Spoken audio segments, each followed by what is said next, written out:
All right, so we are on to 2.4b, proportional relationships. As you guys learned in the last section, there are multiple ways to represent proportional relationships, and we'll go over those right now. So, excuse me. For the first one, it's a story. So we've gotten pretty good at these. You guys, when we did our slope with context, you wrote out your sentences.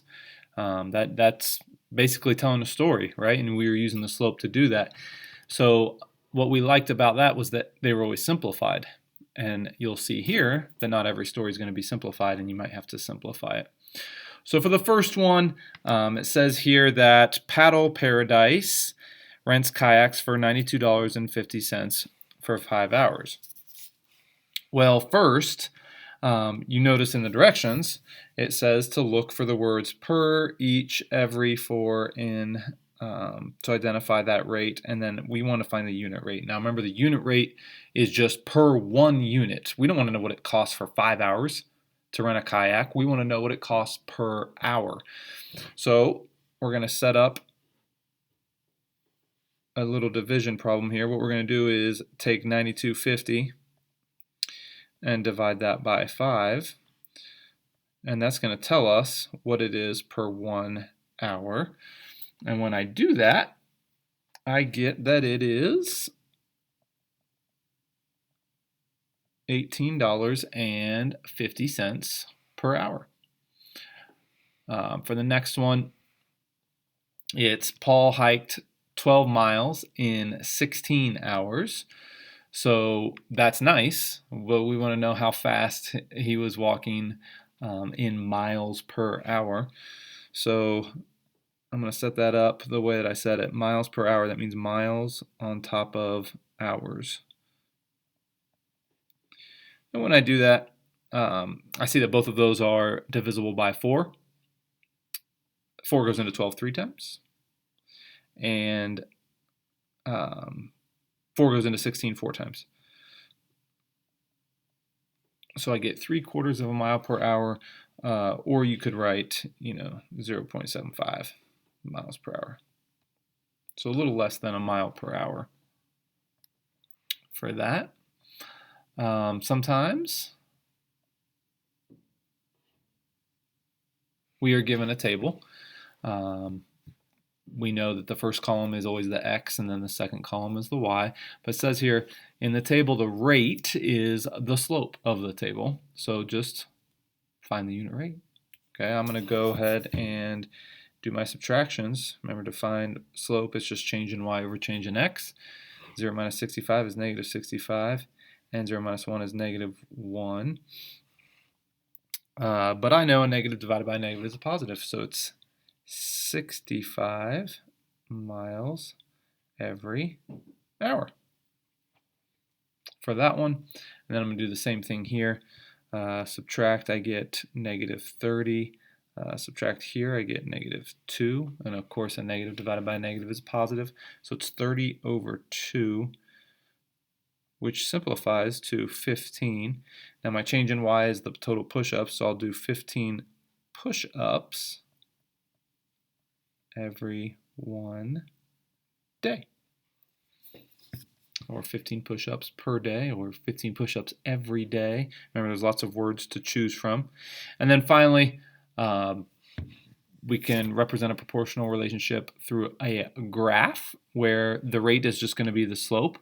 Find the unit rate for each graph. So now we have to draw our little slope triangle. Okay, and it looks like I went up 1 line, but we know to pay attention to the scale. I didn't really go up 1. I actually went up 7.5. $7.50 is what the y-axis is measuring. And it looks like I went over 1, but we know to pay attention to the scale. Really, we went over 2, and that x-axis is measuring gallons. So I have $7.50 per 2 gallons. Again, that's not a unit rate. No one would say the price that way anyways. It's always going to be per gallon. So I just have to go ahead and divide that to see what it is per 1 gallon. And when I divide, you actually do what the fraction bar tells you to do, 7.5 divided by 2, you get $3.75 per 1 gallon. And then I'll do the same thing for the next graph. This one has points on it for us. So draw my slope triangle, my rise, and then my run. I went from 50 to 75. I didn't just go up one line. I went up 25, and I went up $25. That's what the y-axis is measuring. I can see that right there. It looks like I went over one line, but again, pay attention. You didn't just go over one. You went over 2 hours. No one says, their earnings per 2 hours. It's always per hour. So do what that fraction bar tells you to do. Divide. 25 divided by 2 gives us $12.50 per hour. So a little bit better than if you remember a couple sections ago we had somebody mowing the lawn for $8.50 a lawn. At least $12.50 is a little bit better. All right, and then finally, an equation in the form y equals mx plus b. I want you to make that stand out a little bit. That's really important. That form of the equation there, y equals mx plus b, where m is the unit rate. So m is just that number in front of x. Okay, y is by itself on one side of the equal sign. Then we have m, which is going to be represented by a number because that's the unit rate. So it says find the unit rate of the following equations. Write the unit rate as a fraction or in words. It says y equals 3x, where y represents the number of people and x represents the number of wave runners. So I'm going to do that as a fraction first, and then we can show what that would look like in words. It's telling us, remember, slope is always change in y over change in x, right? So this unit rate is my slope. That's what the m stands for. So if y represents the number of people, I'm going to put that unit on top, and then x, it says, represents the number of wave runners. And I'll put that on the bottom. Okay, it says my unit rate is 3, right? That's the number here in front of x, which is the m, and m stands for the unit rate. So 3, that's a whole number. How can I make that a fraction? Well, remember, to make any whole number a fraction, you just put it over 1. So when I do that, I see that it's 3 people per 1 wave runner. In other words, to write that as a sentence, or to use words, it doesn't actually say a sentence this time, but just to write that in words, it's 3 people per wave runner.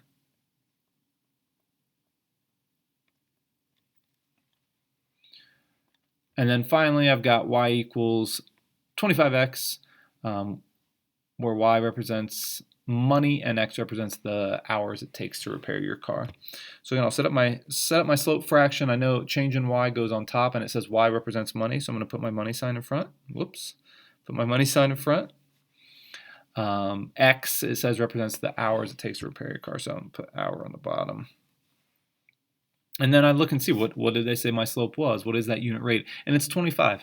So that's a whole number, but to make it a fraction, I just put it over 1. So it's $25 per hour to repair my car. And so using words, it's just what I said. It's $25 per hour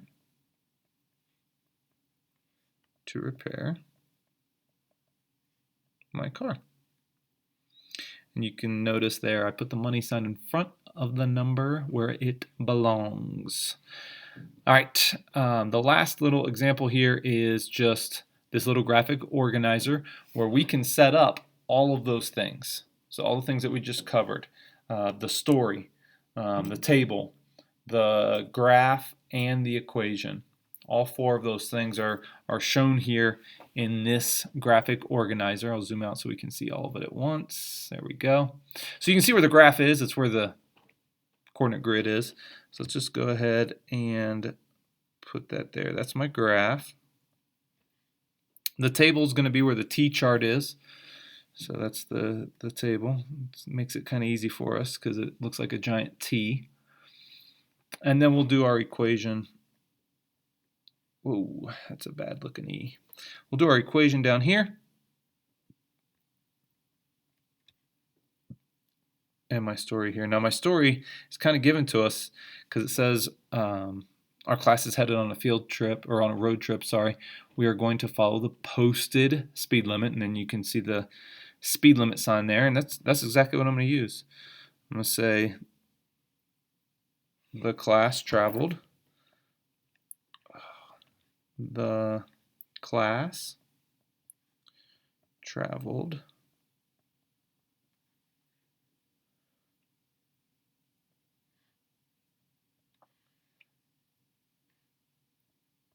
at a rate of 80 miles.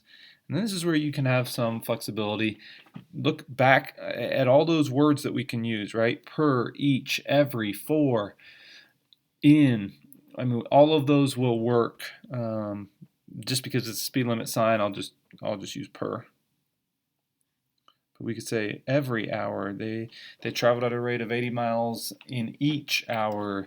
You can use those words interchangeably. It's up to you which one you want to use. So knowing that they're going 80 miles per hour, I actually want to do my equation next. If I know that that's my unit rate, and it is a unit rate because it's per 1 hour, well, my equation should be in the form y equals mx, where m was the unit rate. Well, now I know m is 80. So my equation should be, for this one, y equals 80x. Okay, knowing that that's my unit rate, or my slope, in other words, that's going to help me fill in the table. It's also going to help me do my graph. I'll do the table next. Go ahead and put x there and y there. Now, what is x and what is y? Well, this is my slope, right? That's saying my slope in words there. If I say miles per hour, the order that the words are in, that's telling you your slope. The first one is the top. So miles is the top. That's my change in y. So over here, I'm going to put miles by my y. For my x, that's going to be the hours. Remember, it's always change in y over change in x, and they have miles per hours. So x is representing the hours. So now that I know that, okay, if the class hasn't traveled yet, if they've been traveling for 0 hours, well, yeah, they've gone 0 miles.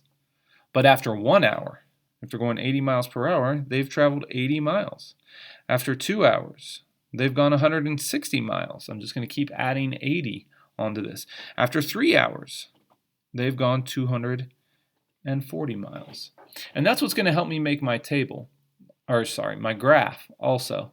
Okay, again, I'm going to label these first. My change in y was miles, so I'm going to write that down. Excuse me as I turn sideways. Actually, that's too close to the graph. I still have to number it.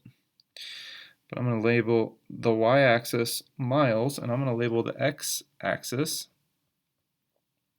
hours, right? And I'm just going to do the hours first. I know it's 0, 1, 2, 3, 4, 5, 6, 7, and 8. And I can go ahead and just count by, we'll count by 40s. So the first one up will be 40, and then 80, and then 120, and then 160, and then 200.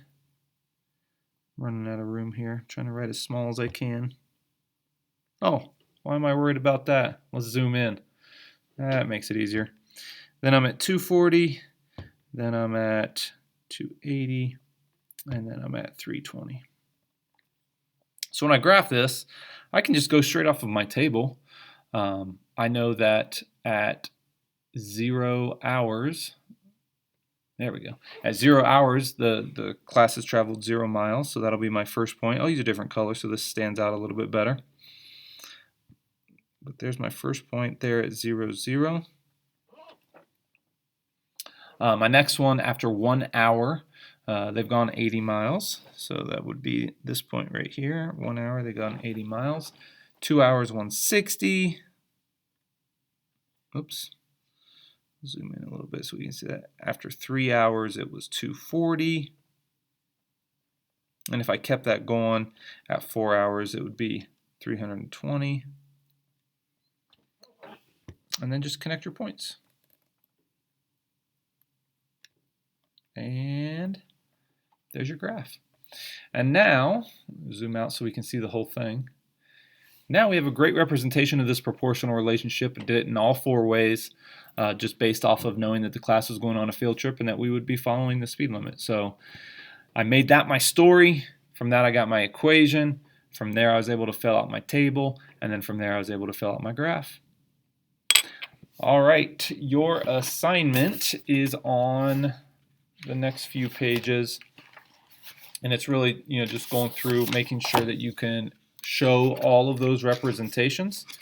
It looks like it's a lot. It's a lot of pages, but that's because each one of these graphic organizers takes up the whole page. So it's only from page 121 to 126. That sounds like a lot, but it's only 1, 2, 3, 4. It's only 6 problems. Okay, and you'll just come up with all 4 representations for each one of those problems based on what they give you. All right, make sure you ask your teacher if you have any questions.